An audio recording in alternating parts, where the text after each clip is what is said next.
Hi there, how are you today? It's Monday, May 21st, 2012. How are you doing with your exploration of your communication skills and habits? I hope you've been taking a look at it, taking a little inventory. I hope you've been noticing some of maybe the emotional content and reactive or responsiveness that comes up for you when you're having conversations that maybe are a little bit difficult or a little bit challenging for you to do well. Let's talk about that today. I want to talk about that today because I want to introduce an idea to you that I think is very powerful. And it's powerful because I hope it adds a little context to perhaps any difficulties or challenges you might be having in that arena.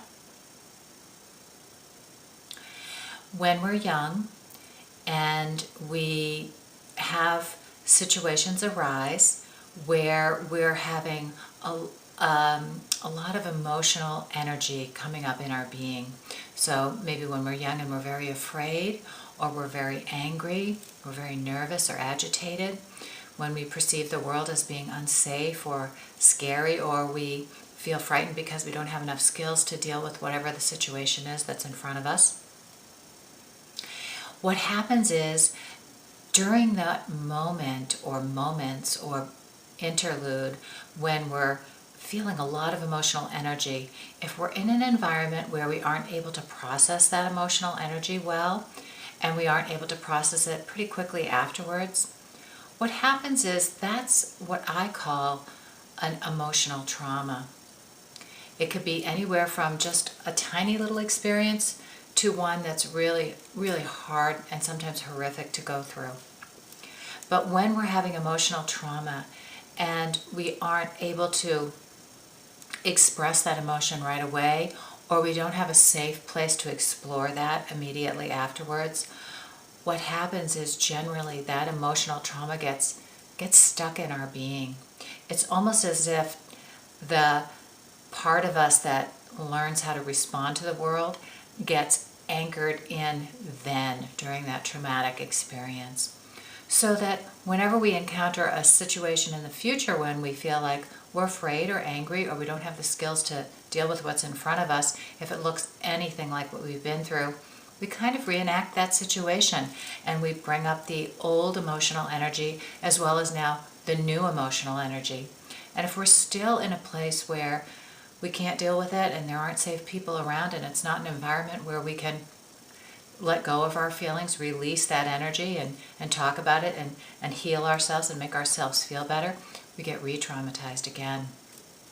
And over time, these emotional traumas are really what set our foundation, so to speak, internally about how we respond and react to life when things get difficult or challenging.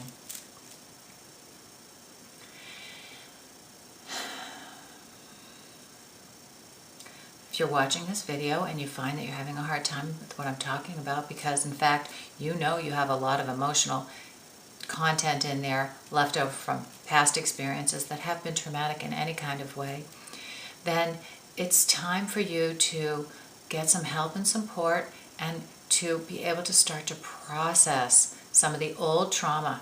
We have ways of doing that very effectively now in the world, and if you really feel stuck in places and very reactive to life emotionally, and you don't feel like you can describe your emotions well or move into the place where we've talked about where you can express your emotions well and then get to good clear thinking and proceed from a strong place, then you probably want to get some help in moving some of that emotional energy and making sense of your past in order to heal it, make it feel better, and move on into today with a better sense of a stronger self.